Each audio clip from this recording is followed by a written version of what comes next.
ఈ మధ్య కాలంలోనే ఒక 10 మంది పేరెన్నిక గల కవులను సెలెక్ట్ చేసుకొని వారికి వారి కుటుంబ సభ్యులకు కొంత భూమిని ₹1,00,00,000 విరాళాన్ని కూడా ఇవ్వడం జరిగింది.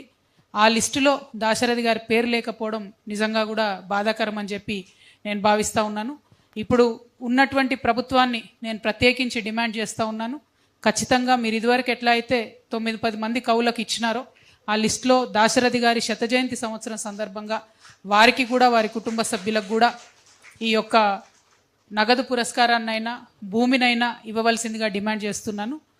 ఒకవేళ ఈ ప్రభుత్వం ఇవ్వకపోతే ఖచ్చితంగా మళ్ళా వచ్చేది బీఆర్ఎస్ ప్రభుత్వమే కాబట్టి అప్పుడు మా బాధ్యతగా మేము ఆ పని చేస్తామని కూడా ఈ సందర్భంగా నేను తెలియజేస్తూ ఉన్నాను.